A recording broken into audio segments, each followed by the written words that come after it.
अस्सलामुअलैकुम दोस्तों, आज की वीडियो में दो टॉपिक के ऊपर डिस्कशन होगी और मालूमात मैं आपके सामने रखूँगा। तो पहला तो ये है कि पाकिस्तान ईरान अब दोबारा से ये करने जा रही हैं कि कोई 5 अरब डॉलर तक की जो एक्सपोर्ट है, ट्रेड है दोनों ममालिक के दरमियान, ये चाहती हैं कि यहाँ तक पहुँचे। अभी अगर करंट वॉल्यूम की बात की जाए तो ये 400 मिलियन डॉलर से नीचे ही है और कोई 360 मिलियन डॉलर के आगे पीछे होगा। अभी यहाँ मैं ये भी आपको बताता चलूँ कि दोनों ममालिक की जो जॉइंट ट्रेड कमेटी है, इनकी जानिब से ये मीटिंग की गई है और पाकिस्तान की तरफ से भी जो मिनिस्ट्री के लेवल के ऑफिशल्स हैं उन्होंने मुलाकात की है और इसमें अब्दुल रज़ाक दाऊद भी शामिल थे। और ईरान की जानिब से भी जो इंडस्ट्रियल और माइंस के मिनिस्टर हैं उनकी जानिब से मुलाकात की गई है अब्दुल रज़ाक दाऊद के साथ। तो यहाँ पे डिस्कशन हुई है कि 5 अरब डॉलर तक की एक्सपोर्ट 2023 तक की जाए पाकिस्तान और ईरान के दरमियान। सॉरी, एक्सपोर्ट बार बार मैं कह रहा हूँ, ट्रेड दोनों की जो बाईलैटरल ट्रेड होगी वो इतनी होनी चाहिए। अब यहाँ दोस्तों कुछ हकीकत भी मैं आपके सामने रखूँगा कि 2016 के अंदर भी इसी तरह MOU साइन किया गया और बातचीत की गई कि दोनों ममालिक के दरमियान 2021 तक 5 अरब डॉलर की एक्सपोर्ट होनी चाहिए। 2016 में गालबन ये 300 मिलियन डॉलर की एक्सपोर्ट होती थी और अब 2021 है और दोबारा से इस बात का इयादा किया जा रहा है कि दोनों ममालिक की एक्सपोर्ट 5 अरब डॉलर तक होनी चाहिए। यहाँ मैं आपको बता दूं कि फ्री ट्रेड एग्रीमेंट को लेकर तब भी बात की गई थी, अब भी बात की जा रही है और अब ये बताया जा रहा है गवर्नमेंट की तरफ से कि कोई 2 से 3 माह के अंदर अंदर फ्री ट्रेड एग्रीमेंट साइन हो जाएगा, जिसके बाद एक्सपोर्ट में और ट्रेड में इजाफा देखने को मिलेगा। अगर मैं बात करूं प्रेफरेंशियल PTA की यानी प्रिफरेंशियल ट्रेड एग्रीमेंट की, तो प्रिफरेंशियल ट्रेड एग्रीमेंट 2006 में पाकिस्तान और ईरान के दरमियान साइन हो गया था, जिसके बाद थोड़ी सी ट्रेड में इजाफा भी रिकॉर्ड किया गया था। ओवरऑल आपको पता है कि जो ईरान है उसके ऊपर इंटरनेशनली पाबंदियां भी बहुत ज़्यादा हैं, जिसकी वजह से ट्रेड में इजाफा करना भी कोई इतना ईजी नहीं रहता पाकिस्तान के लिए। लेकिन यहाँ मैं आपको बताता चलूँ जो मेन प्रॉब्लम रहती है पाकिस्तान और ईरान के दरमियान, वो है बैंकिंग चैनल। तो 2016 के बाद भी बात की जाती थी कि बैंकिंग चैनल बनाए जाएंगे दोनों ममालिक के दरमियान, जो कि आज तक कायम नहीं किए जा सके।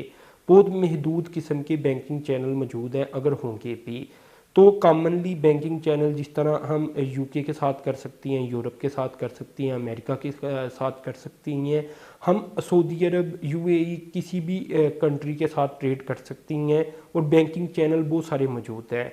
तो वो ईरान के साथ वो पाकिस्तान का सिस्टम नहीं है। हालांकि ईरान के साथ पाकिस्तान का बड़ा बॉर्डर लगता है, आपको पता है, और 959 क्रॉसिंग पॉइंट भी लगती हैं, जो कि पाकिस्तान और ईरान ने दोनों साइड की तरफ बना रखी हैं और वहाँ ट्रेड भी हुआ करती है कुछ क्रॉसिंग पॉइंट्स की अगर बात की जाए। तो पाकिस्तान अब मज़ीद ये भी चाहता है कि जो दोनों ममालिक हैं उनकी इन क्रॉसिंग पॉइंट्स के ऊपर कुछ मार्केटें भी ओपन की जाए, जिनका नाम बॉर्डर मार्केटें होगा। तो इतना पाकिस्तान चाहता है। तो यहाँ लेकिन बैंकिंग चैनल मौजूद नहीं है। अगर बैंकिंग चैनल आ जाती हैं तो पाकिस्तान की एक्सपोर्ट भी बढ़ सकती है और बहुत सारी आइटम जो कि पाकिस्तान बाकी ममालिक से इंपोर्ट करता है और महंगे दामों लेता है, वो पाकिस्तान ईरान क्योंकि साथ ही लगता है तो ईरान से सस्ते दामों भी ले सकता है। खैर दोस्तों, अब ये काफ़ी अच्छी डेवलपमेंट है। अगर 3 माह के अंदर अंदर ये फ्री ट्रेड एग्रीमेंट साइन कर लेते हैं ईरान के साथ तो पाकिस्तान को एक और कामयाबी मिलेगी, क्योंकि देखिए कि जैसे जैसे हमसायों के साथ हमारे तल्लुकात बेहतर होंगे वैसे वैसे आप समझ लें कि पाकिस्तान के लिए जो उसके बॉर्डर है ना वो महफूज होते चले जाएंगे। जितनी ज़्यादा सरमायाकारी हमारी दूसरे करीबी ममालिक के साथ होगी और जो बॉर्डर ममालिक हैं उनके साथ स्पेशली होगी, उतना ही ज़्यादा पाकिस्तान सिक्योर होता चला जाएगा।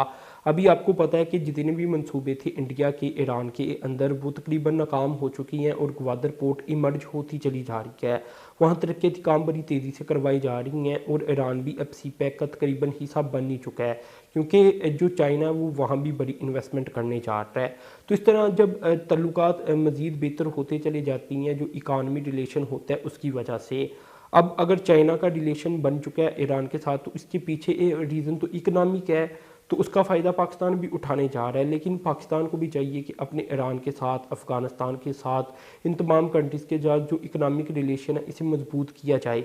जो चीज़ें हम बाकी ममालिक से इंपोर्ट करती हैं पहले हमें इन ममालिक को देख लेना चाहिए कि क्या हम ईरान से कर सकती हैं, तो ईरान से करना चाहिए। तो इसी तरह अफ़गानिस्तान से करना चाहिए ताकि रिलेशन मजबूत होते चले जाएँ और पाकिस्तान अपनी प्रोडक्ट भी इन्हें एक्सपोर्ट कर सके। तो खैर ये एक डेवलपमेंट थी, अच्छी डेवलपमेंट है कि गवर्नमेंट की जानिब से ऐलान कर दिया गया है कि 3 माह के अंदर फ्री ट्रेड एग्रीमेंट ईरान के साथ साइन हो जाएगा। जो दोस्तों दूसरी डेवलपमेंट है ये कुछ इस तरह से है कि ग्लोबल नॉर्मेलिटी इंडेक्स जारी किए गए हैं और ये कोई नए इंडेक्स हैं और इसका मतलब ये है कि जो प्री कोरोना वायरस सिचुएशन थी उसके बाद दुनिया नॉर्मल होती चली जा रही है और कितनी स्पीड के साथ रिकवर कर रही है प्री कोरोना वायरस सिचुएशन के दौरान जब होती थी, यानी कोरोना से पहले जो एक नॉर्मल ज़िंदगी थी उसमें कितनी स्पीड के साथ कौन सा मुल्क ज़्यादा रिकवर कर रहा है। तो इसमें दोस्तों अल्हम्दुलिल्लाह पाकिस्तान ने यूके यूएसए इन सबको पीछे छोड़ दिया है और पाकिस्तान का जो ग्लोबल नॉर्मेलिटी रेट है ये काफ़ी ज़्यादा है, यानी हम ज़्यादा तेज़ी के साथ नॉर्मल होते चले जा रही हैं और बिल्कुल उसी हालत में आते चले जा रही हैं जैसा कोरोना वायरस से पहले हमारी इकानमी होती थी। तो यहाँ कुछ पॉइंट बनाए गए हैं जिसमें ये बताने की कोशिश की गई है कि किस तरह ज़िंदगी नॉर्मल होती चली जा रही है।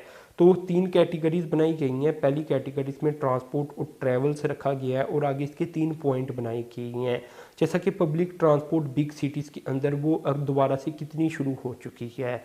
इसके अलावा दोस्तों अमाउंट ऑफ ट्रैफिक देखी गई है बड़ी सिटीज़ में दोबारा से कि पहले कोरोना वायरस से पहले जो ट्रैफिक होती थी वो कितनी होती थी और अब कितनी हो चुकी है। इसी तरह जो इंटरनेशनल और डोमेस्टिक फ़्लाइट है इन्हें भी देखा गया है।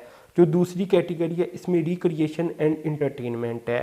तो यहाँ टाइम स्पेंड जो कि घरों से बाहर लोग करती हैं वो कोरोना वायरस से पहले कितना करते थे और अब कितना करती हैं, इसे देखा गया है। इसके अलावा दोस्तों जो सिनेमा बॉक्स ऑफिस रेवेन्यू है इसे देखा गया है और इसकी बुनियाद के ऊपर देखा गया है कि कितनी ज़्यादा नॉर्मल ज़िंदगी हो चुकी है। इसके अलावा दोस्तों जो प्रोफेशनल स्पोर्ट इवेंट होती हैं वहाँ लोग देखने जाते हैं, जैसा कि क्रिकेट है तो किसी मुल्क में अगर कोई इवेंट हो रहा है तो उसमें कितने लोग शिरकत कर रही हैं इस चीज़ को भी देखा जा रहा है। तीसरी कैटेगरी दोस्तों रिटेल एंड वर्क है, यानी शॉप्स में कितना अब रश हो रहा है और रिटेल शॉप कितनी अच्छे तरीके के साथ परफॉर्म करना शुरू कर चुकी हैं और जो ऑफिस वगैरह वहाँ ऑक्यूपेंसी कितनी आ रही है। तो यहाँ दोस्तों पाकिस्तान ओवरऑल बहुत बेहतर रहा है और पाकिस्तान का नॉर्मेलिटी जो रेट है वो काफ़ी ज़्यादा नज़र आता है, जबकि यूरोप अमेरिका अभी ये स्लो अपनी जो कोरोना वायरस सिचुएशन थी वहाँ जाते हुए नज़र आ रही हैं, यानी उनकी ज़िंदगियाँ अभी भी उतनी नॉर्मल नहीं हो सकी जितनी कि पाकिस्तान की हो चुकी हैं। अल्हम्दुलिल्लाह हमारी इकानमी भी रिकवर करना शुरू कर चुकी है और इसका फ़ायदा इंशाल्लाह पाकिस्तान को बड़ा होगा। तो खैर दोस्तों ये 2 डेवलपमेंट मैंने आपके सामने रखी, तो अपने चैनल को सब्सक्राइब कर देना, साथ में जो बेल के आइकॉन पर क्लिक कर देना। अब तक के लिए इतना ही था। अल्लाह हाफिज़।